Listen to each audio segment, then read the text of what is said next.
Ouais putain, ouais. Ma première vidéo blabla. Je suis un vrai youtubeur maintenant. Ah. Bonjour. Alors voilà, comme je l'ai dit, première vidéo blabla où je vais juste parler face caméra. Enfin, je parle déjà face caméra, mais là on parle genre...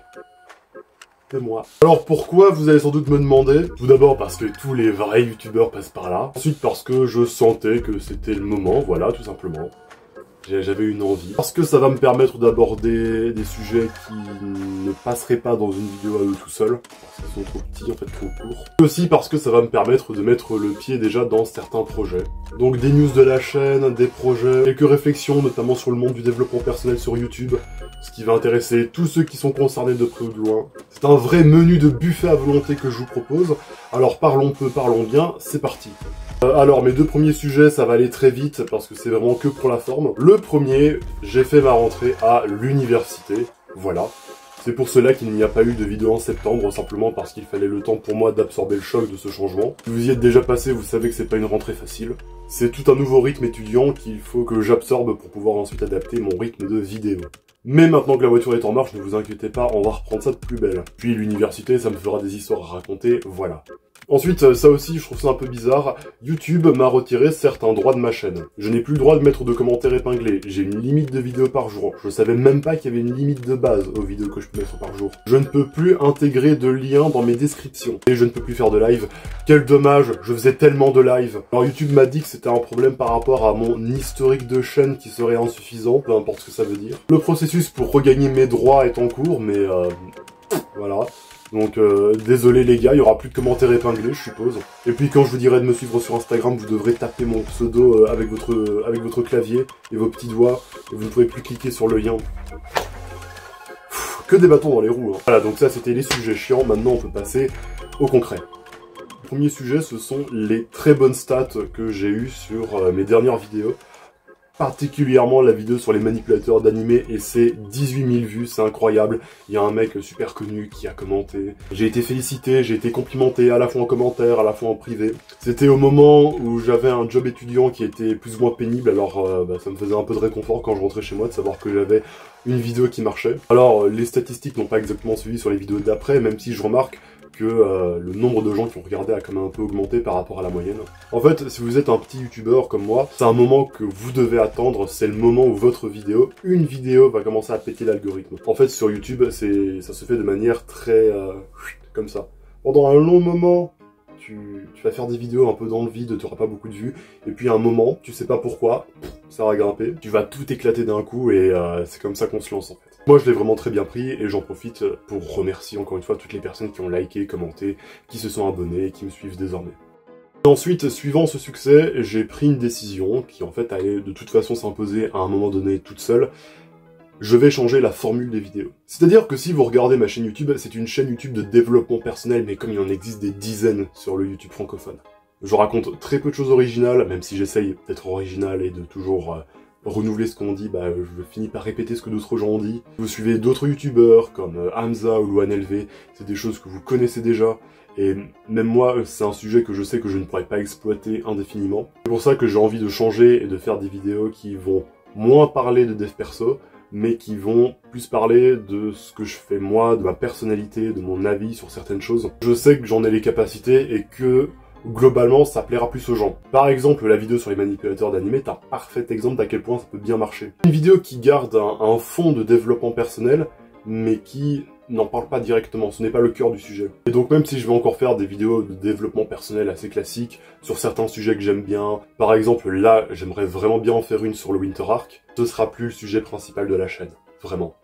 Et en fait, ça va me permettre de parler de l'un des plus gros problèmes de la niche du développement personnel sur YouTube et sur Internet en général, c'est qu'on finit inlassablement par se répéter. En fait, le développement personnel, c'est un moyen, ce sont des outils que tu as pour atteindre tes objectifs à toi, tes objectifs personnels.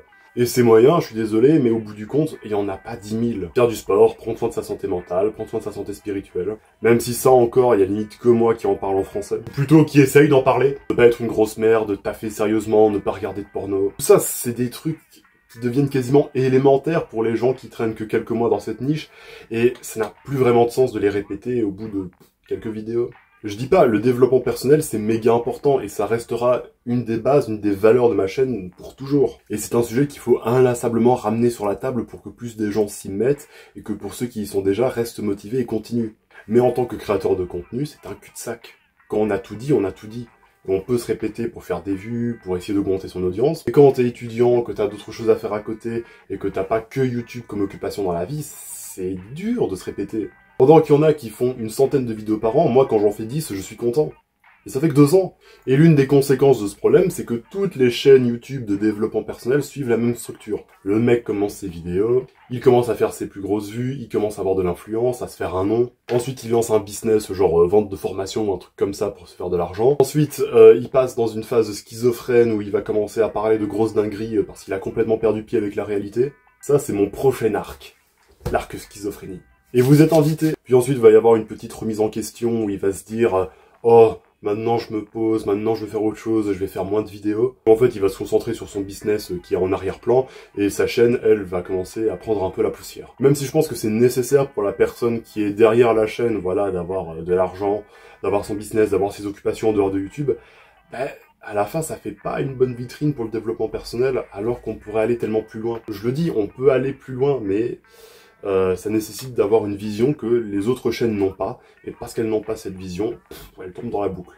Alors je dis pas que je suis l'élu, que je vais m'en sortir, si ça se trouve je vais me faire avoir comme les autres, ça dépendra de ce que j'en pense si j'y arrive un jour. Mais pour éviter de faire boucler le développement personnel, que ce soit en général ou sur ma chaîne, il faut l'emmener plus loin, et changer carrément de perspective, de dimension d'analyse dessus. En fait j'utilise beaucoup de mots compliqués pour parler de ma théorie perso que j'ai pas envie de lâcher tout de suite, parce que j'ai envie de faire la surprise, mais...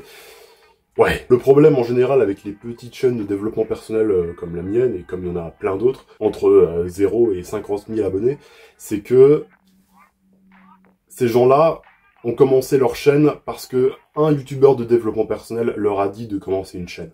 Et quand on commence une chaîne YouTube, on peut pas être à 100% original dès le début, on va forcément aller recopier sur des gens, et c'est ce que j'ai fait. Je me suis inspiré d'autres youtubeurs pour faire mes premières vidéos, et ça se voit très très fort. Puis quand tu as appris à correctement imiter un youtubeur qui a du succès, c'est là que tu peux prendre tes petites ailes et faire ce que tu veux, toi, vraiment, et commencer à créer ta propre identité. Et évidemment, comme le youtubeur qui t'a dit de commencer à faire une chaîne YouTube, c'est un youtubeur de dev perso, tu vas faire une chaîne YouTube de dev perso.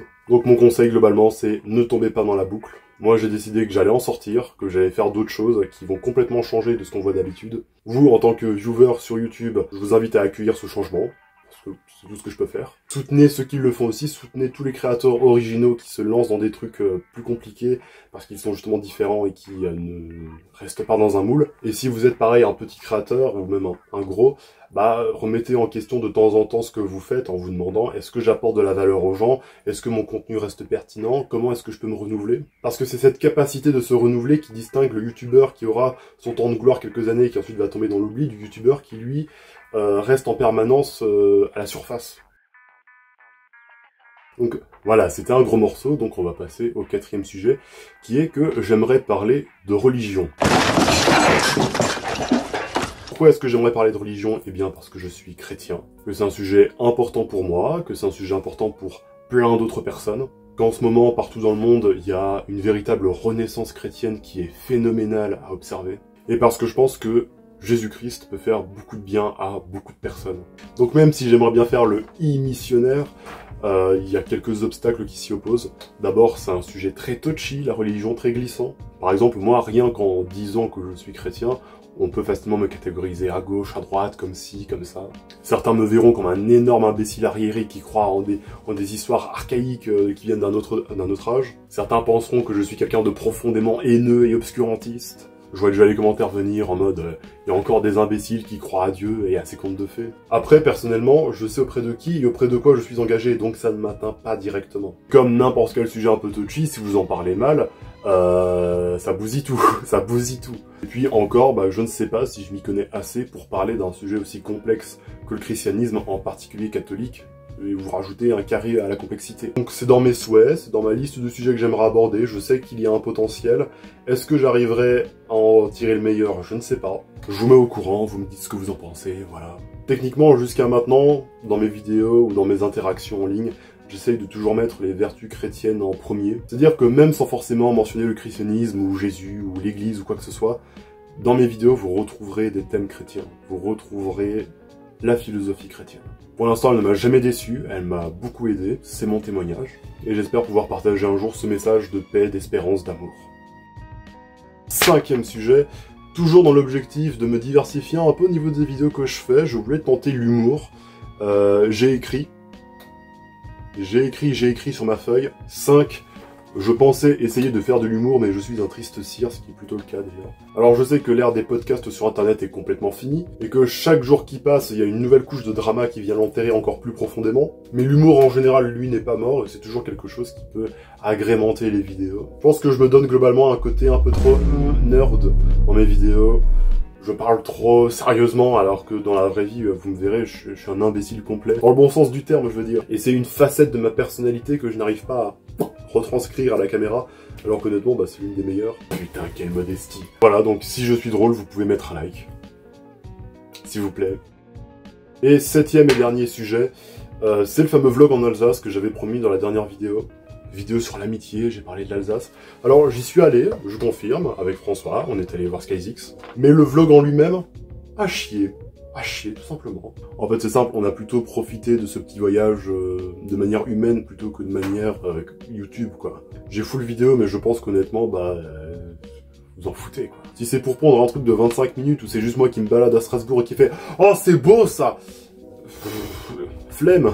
J'ai les photos sur mon compte Instagram si vous voulez, mais je vais pas... Le vlog est inutilisable.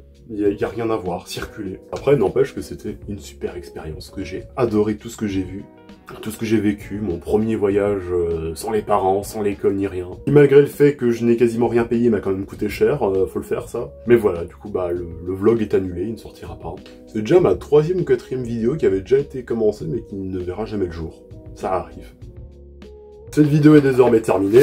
Si elle vous a plu, n'hésitez pas à liker, à commenter, à partager. C'est quoi, faites-le là, parce que, étant donné que YouTube m'a retiré des droits, je ne sais pas si j'ai toujours gardé mon référencement ou pas. C'est pas la vidéo la plus importante, c'est pas la vidéo la plus pratique ni la plus utile, mais... Une moto qui passe. Mais j'avais envie de la faire, je sentais qu'elle avait sa place. Dites-moi ce que vous en pensez en commentaire, je lis tout. Sur ce, je vous souhaite une bonne journée.